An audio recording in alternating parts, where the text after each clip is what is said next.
సాంబశివరావు, ముఖ్యంగా ఖమ్మం జిల్లాలో క్షేత్రస్థాయిలో అధికారులు పర్యటన జరుగుతుందా? రైతుల్ని కలుస్తున్నారా? రైతులను అడిగి ఎలాంటి విషయాలు తెలుసుకుంటున్నారు? ఇప్పటివరకు అసలు ఏ గ్రామాన్నైనా రైతులను అడగడానికి అధికారులు వెళ్ళారా లేదా? అసలు సురేష్, కొద్దిసేపటి క్రితమే ఉమ్మడి ఖమ్మం జిల్లాలో అంటే భద్రాద్రి కొత్తగూడెం జిల్లాలో ముఖ్యమంత్రి పర్యటన ముగిసింది. బెండలపాడులో అట్టహాసంగా ఇంధనం ఇళ్ల ప్రారంభోత్సవం చేసినటువంటి ముఖ్యమంత్రి అక్కడ ప్రసంగించేటువంటి సమయంలో దాదాపు 26 నిమిషాల పాటు ప్రసంగం కొనసాగించారు. ఎక్కడ రైతుకు సంబంధించినటువంటి ఒక్క అంశాన్ని కూడా ఆయన ప్రస్తావన చేయలేదు. తెలంగాణ వ్యాప్తంగా రైతాంగం పడుతున్నటువంటి అనేక నష్టాలు కావచ్చు, కష్టాలు కావచ్చు, పడుతున్నటువంటి ఇబ్బందుల విషయంలో ఒక మాటను కూడా ముఖ్యమంత్రి ప్రస్తావన చేయలేదు. 26 నిమిషాల పాటు బెండాలపాడు దగ్గర ఉన్నటువంటి దామర్చర్ల సభలో పాల్గొన్నటువంటి ముఖ్యమంత్రి పంట నష్టం గురించి కావచ్చు, రైతులు పడుతున్నటువంటి ఇబ్బందుల గురించి కావచ్చు, అట్లాగే రుణమాఫీ, మిగిలిపోయినటువంటి రుణమాఫీ గురించి కావచ్చు ఏమన్నా చెప్తారేమోనని జిల్లా రైతాంగంతో పాటు యావత్ తెలంగాణ రైతాంగం ఎదురు చూసింది. కానీ ఇప్పటివరకు ఒక ప్రకటన చేయకుండా ముఖ్యమంత్రి సభ ముగించుకొని వెళ్ళిపోయారు. ఇంత పెద్ద ఎత్తున అకాల వర్షాలు కురిసి వరదల దాటికి ప్రభుత్వం ఆదుకుంటుంది అనేటువంటి ఒక ఆశతో ఉన్నటువంటి రైతాంగానికి ఒక శరాఘాతంలాగా ఇవాళ ముఖ్యమంత్రి ప్రసంగం సాగిందని చెప్పుకోవచ్చు.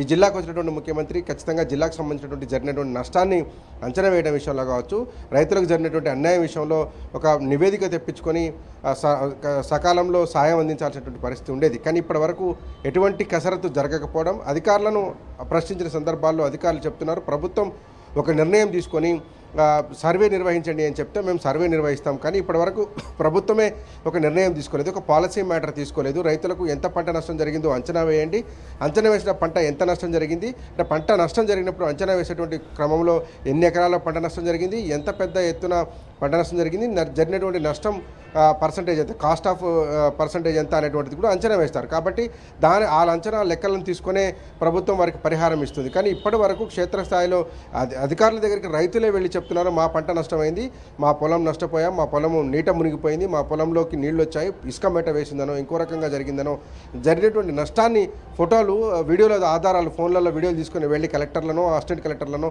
లేకపోతే ఉన్నటువంటి ఎంఆర్ఓల దృష్టికో, ఏఈఓల దృష్టికో తీసుకపోతే కనీసం వాళ్ళు పట్టించుకున్నటువంటి పాపాన పోవడం లేదు. కారణం ఏంటంటే ప్రభుత్వం దగ్గర నుంచి ఒక స్పష్టమైన మాకు ఆదేశం రాలేదు కాబట్టి మీకు క్షేత్రస్థాయిలోకి పోలేదు అని చెప్తున్నారు.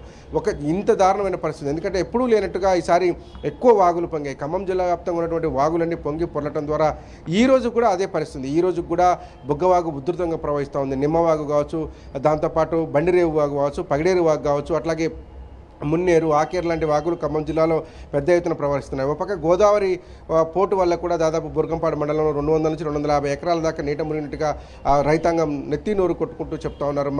మా పంట మునిగింది, ఇసుక మేట వేసింది, మా పంటలోకి నీళ్ళు వచ్చి పంట కుళ్ళిపోయేటువంటి పరిస్థితి ఉంది, పత్తి చేతికి రావడం లేదు, కాపు ఒక పూత ఉండదు, ఖాతా ఉండదు, ఈ పత్తిని మేము ఏం చేసుకోవాలి, ప్రభుత్వం ఆదుకోవాలని కోరుతా ఉంది. కానీ ఇప్పటివరకు క్షేత్రస్థాయిలో అధికారులు వెళ్ళినటువంటి పాపాన పోలేదు. కేవలం మనకున్నటువంటి సమాచారం ఏంటంటే రైతులు చెప్తున్నటువంటిది. రైతులు ఏం చెప్తున్నారు, మా పత్తి 10 ఎకరాలు పోయింది, మా పత్తి 5 ఎకరాలు పోయింది అని చెప్తుంటే ఒక నోటి లెక్క అంచనా ప్రకారమే 100,000 ఎకరాల దాకా పంట నష్టపోయినట్టుగా చెప్తున్నారు తప్ప ప్రభుత్వం ఒక పాలసీ నిర్ణయం తీసుకోలేదు. విచిత్రమైన అంశం ఏంటంటే సాధారణంగా తన నియోజకవర్గ ప్రజలు కష్టంలో ఉన్నప్పుడు ఆ స్థానిక ఎమ్మెల్యే కావచ్చు, స్థానిక ప్రజాప్రతినిధులు కావచ్చు క్షేత్రస్థాయిలోకి వెళ్ళి సాయం చేస్తారా లేదా తర్వాత సంగతి, కానీ ముందు క్షేత్రస్థాయిలోకి వెళ్ళి ఆ రైతుకు ధైర్యం చెప్పేటువంటి ప్రయత్నం చేస్తారు. ప్రభుత్వం ఆదుకుంటుందిలే, కొద్దిగా భరోసాగా ఉండు అని చెప్తే కనుక రైతు ధైర్యం చెడకుండా ఉంటాడు. కానీ ఆ ప్రయత్నం కూడా చేయలేదు. ఖమ్మం జిల్లా వ్యాప్తంగా ఉన్నటువంటి 3 మంత్రులు కావచ్చు, మొత్తం 10కి 10 ఎమ్మెల్యేలు, ఒక సిపిఐ మినహాయిస్తే మొత్తం కాంగ్రెస్ పార్టీకి సంబంధించినటువంటి ఎమ్మెల్యేలే ఉన్నారు. గెలిచినటువంటి ఒక టీఆర్ఎస్ ఎమ్మెల్యే కూడా కాంగ్రెస్లోకి అభివృద్ధి పేరుతో వెళ్ళినటువంటి సందర్భాలు ఉన్నాయి. కానీ ఎవరు కూడా క్షేత్రస్థాయిలోకి వెళ్ళి